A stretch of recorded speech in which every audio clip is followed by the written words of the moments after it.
What's up, guys? So today I have a really special, tutorial that I wanted to go over with you. As you guys know, I'm a member of AV and Barian's a longtime member of AV, and I happen to get a lot of good quality information from my guildmates. Not only Barian, I have tons of really good, top player guildmates that have really good ideas. So today, what I wanted to share with you guys was a concept that has to do with determining your rune efficiency. So I learned this theory from Barian, and I went over in detail with him. We have a Skype line chat or a Skype chat, and we basically just go over strategies and we talk over things. So that's where I get a lot of my information from. And I really wanted to get an idea of Barian's thought process behind making this. So he, as you know, with World Boss and everything, some of you guys might not know this, but he's been putting a lot of his focus into building a efficient World Boss team. And some of you guys might have heard about the spreadsheet, the famous spreadsheet that he has. It has all of his runes. He doesn't use any of those rune optimizer tools or whatever. He actually does everything by Excel.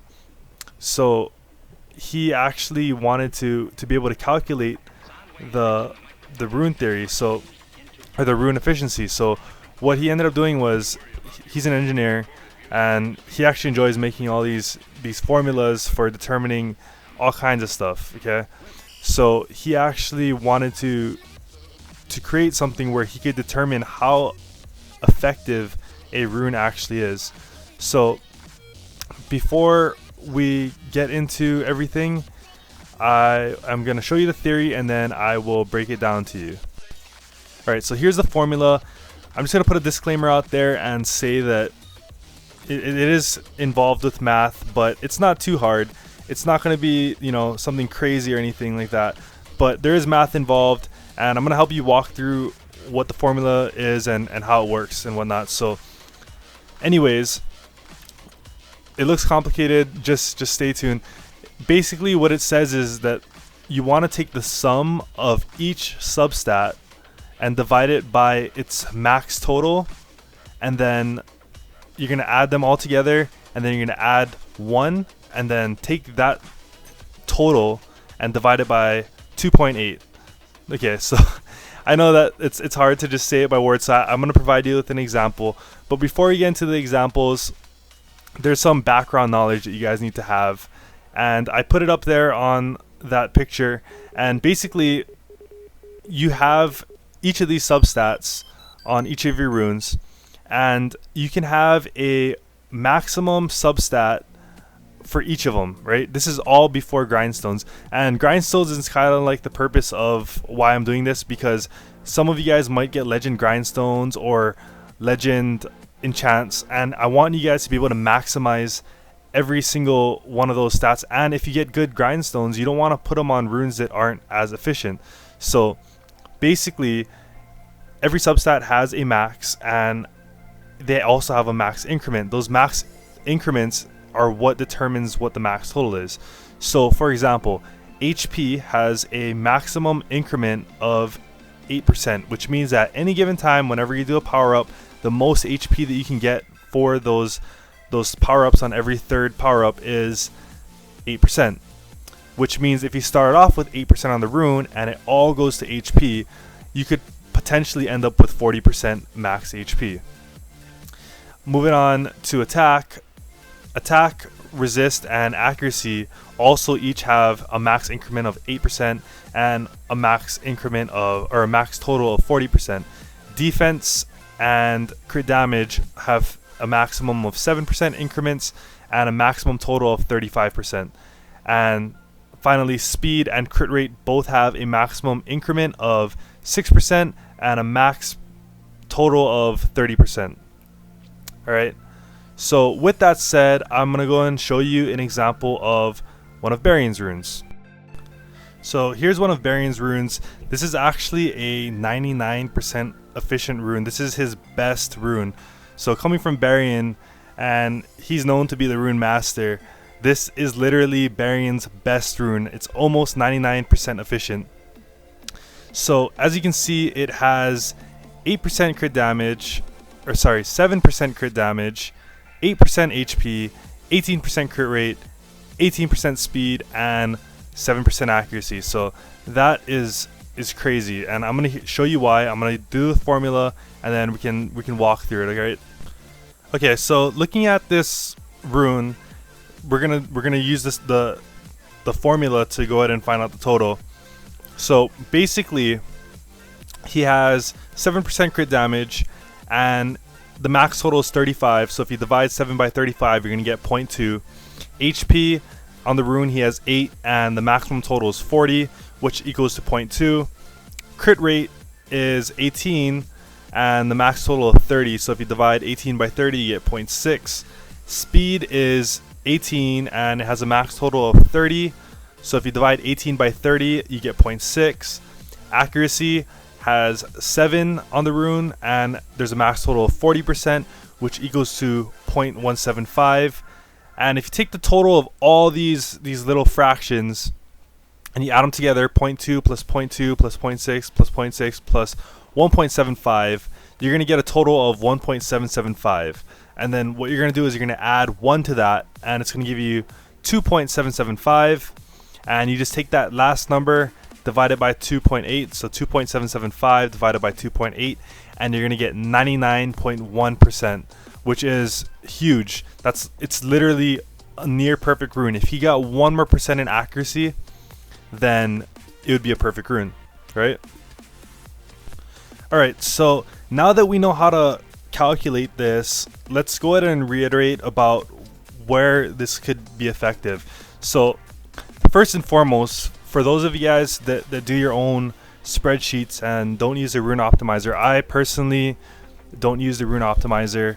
I know Barian uses Excel. So if you're trying to determine which of your units have, like, okay, not even units, just which runes in your collection have the best stats and where to prioritize using, you know, those runes, you want to use the rune efficiency. And with the introduction of raids coming out, there's grindstones and enchants, and sometimes you need to have a good idea of where to put your best runes and enchants, right? Because we're all about being as efficient as possible, which means that we don't want to be wasting our grindstones. And if we have the option of choosing, it's not going to be as concrete for some of you guys, because this rune happens to be near perfect.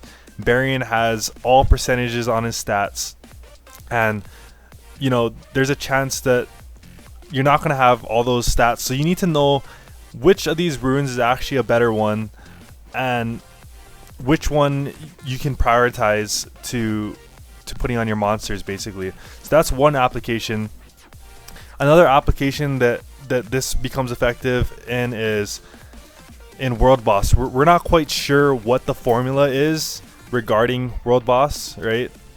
We just know that if you have really strong runes on your monsters and the monster has the most skill ups, etc., you want to, then you're going to deal more damage, right? So it's not necessarily, we haven't, it's not conclusive that it has to do with your attack, crit damage. We have suspicions, but we don't know it. But when it comes down to it, the more stats that you have, if it has a more higher efficiency, then there's better chances that you're going to do better. Let's put it that way. And as you can see, the leaderboards, Barian has been, you know, he's just been topping the charts, doing crazy things. He even starts like a day later on World Boss, and he catches up, and he's usually like rank 1, 2, or 3, somewhere around there, and he's putting out the most damage. And part of it has to do with his ability to prioritize stats and their runes. So And just a background on how he determined it. So there's actually a lot of math that went on his part in order to find this. So to get the formula, he actually took the median of every single monster available in the game. He took the median of all of their stats. And for those of you guys who don't know what a median is, just a review for you guys for the math portion is median is pretty much the number that's halfway in a set of numbers. So if you have 1, 2, 3, 4, and 5, the median would be 3, since 3 is directly in the middle. And if you end up with a even set of numbers, so say you have 6, then you're going to take the average of the 2 in between, so it would be 3.5. So he basically took all the monsters in the game, took their stats, and took the median of it, and he was able to determine that formula. So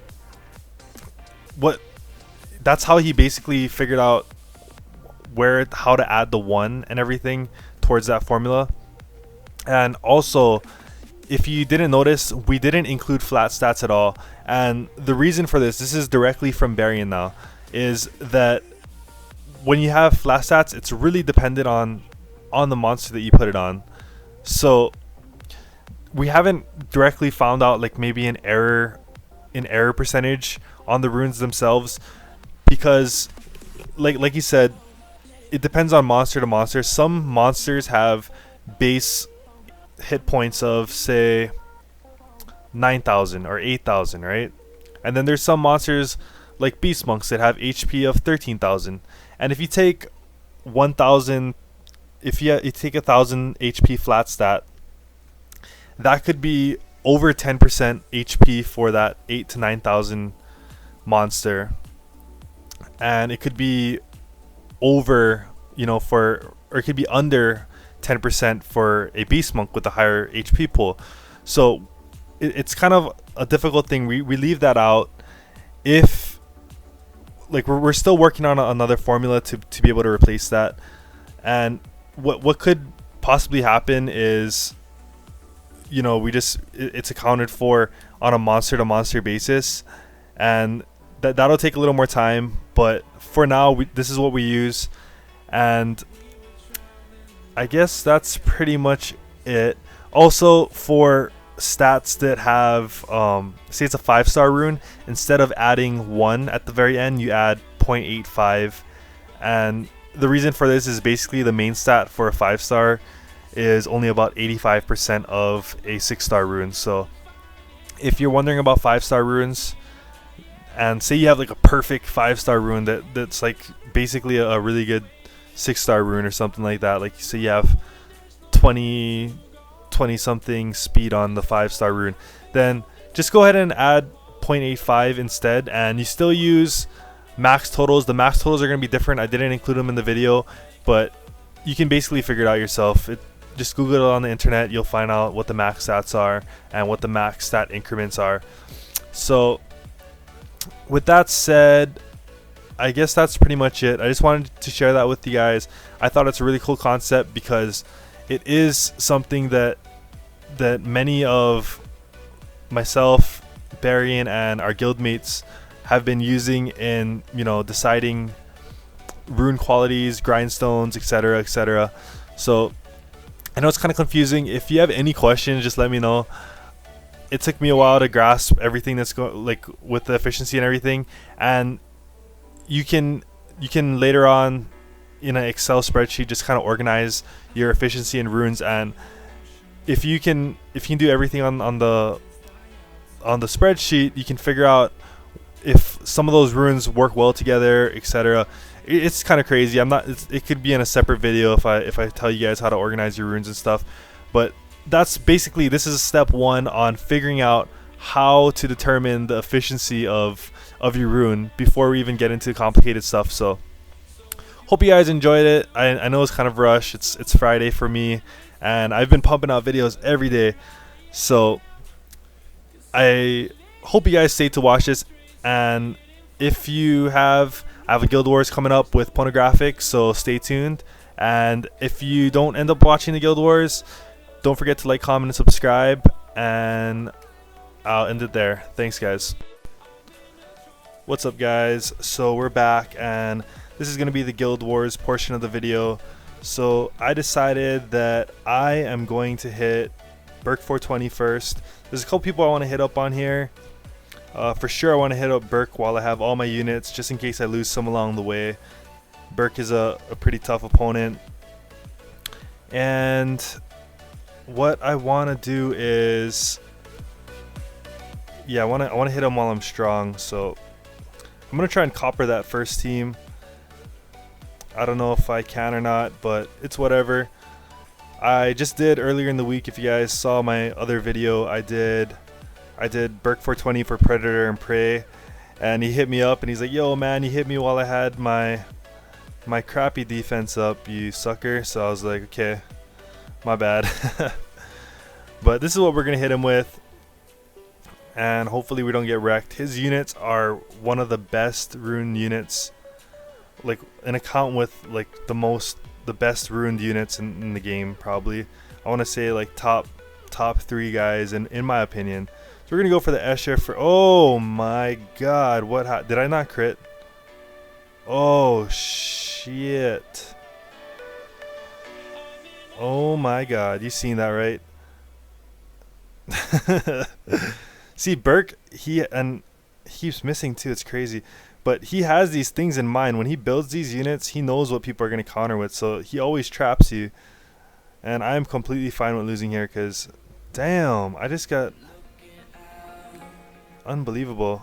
I don't think we can win after this. It's too, like, we're past the point. Oh man, yeah, we just, and I don't mind fighting to the end because I don't really use Chloe and Copper Randy for anything else. But oh man, I have to rewatch that. I didn't even think about, oh man.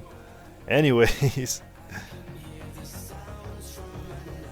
that is us getting wrecked. Okay, we're just gonna quit that. Maybe I might use my Chloe again later, but oh, that was devastating. So we're gonna go ahead and armor break here. We need to put priority on taking care of that Hua, and we're gonna get enabled thanks to Elsa. Just like that.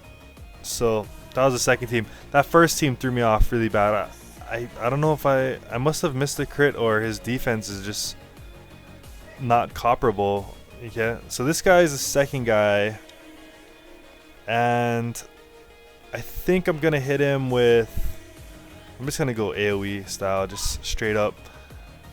We're gonna just try this, okay, and hope that we put out enough damage that we can, you know, kill everybody. For the second team, what do I want to bring? Okay, so I kind of want to bomb, but then I kind of don't, if you know what I mean. Yeah, you know what, we're gonna try and bomb him. I don't see him doing anything too crazy. We're gonna just try and, unless that Jotun's on Will, that could mess us up, but I'm gonna try and bomb, and I want to go ahead and target that Jotun straight up and hopefully take care of him. He's the armor breaker, he's the threat, and even if my Jojo dies from the water units, I can still live on with my Sierra, and I don't see those other units being able to stop my Sierra. So yeah, that's pretty much how I would deal with it. Okay, so there goes the Chasun. Okay, well that's annoying. 'Cause every time I'm about to kill a unit, she not only violent proc, or she doesn't only use that one skill, but she violent procs as well and hits the Amuse. Okay, no will runes, right? And we're gonna set the bombs. Okay, we landed on everybody. We're gonna be safe. What? I didn't land it. Mother trucker. This guy. Okay.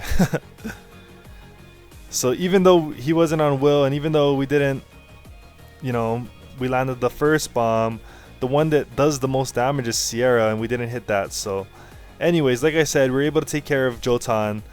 Now we got this healer to deal with, but the threat density is I should actually be going for this dude. But like I was saying, the threat density has gone down so much that we're not even afraid anymore. Even though we don't have a healer, we don't see this guy putting out, crazy. Boom! I should have put one bomb on what's his face on Ariel. So, anyways, moving on to Ariel. He is a lone angel. That's what he is. Alrighty.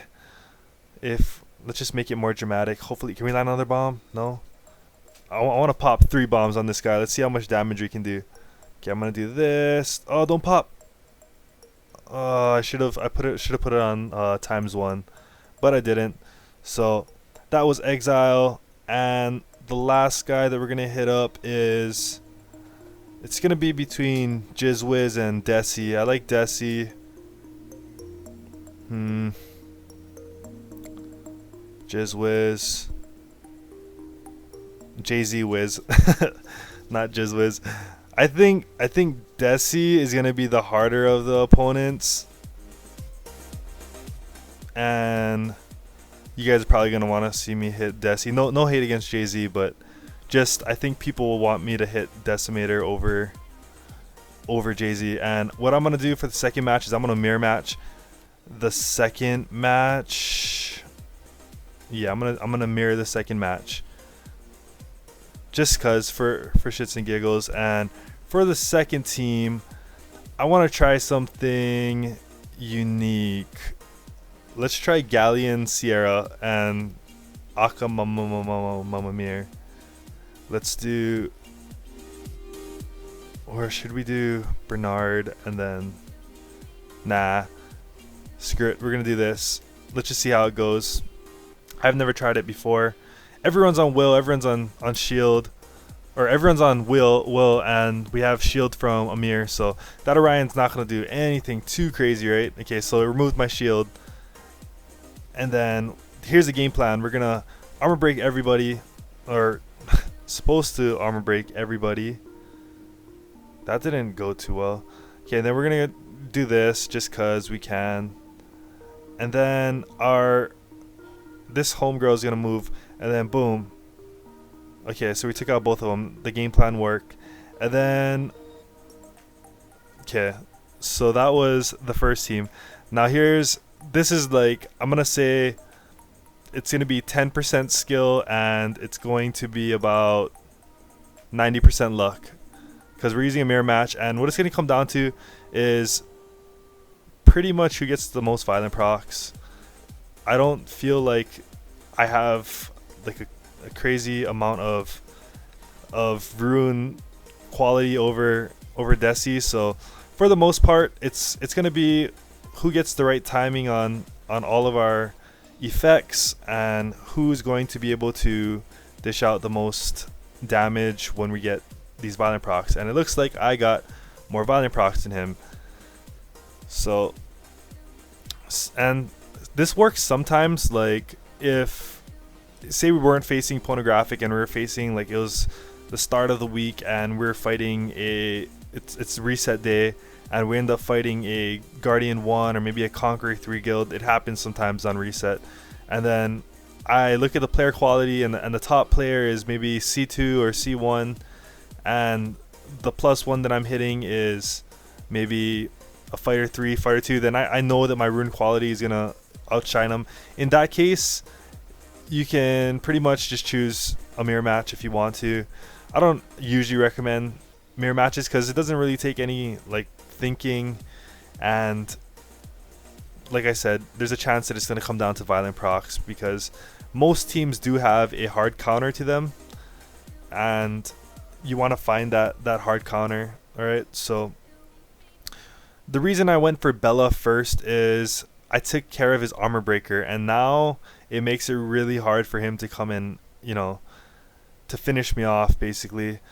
Without an armor breaker, he's not going to deal, it cuts his damage down by a lot. And then we take care of Veramos because of the stuns. And then Kumar, we don't want to touch him too early on because we don't want him to be revenging if he does happen to be on revenge. So basically that was it for Pornographic, and that was the guild. My fiance is over here laughing at the name. Fucking Burke. Anyways, that was the end of the Guild Wars portion. I hope you guys enjoyed the video. Don't forget to like, comment, and subscribe, and see you guys next time. Peace.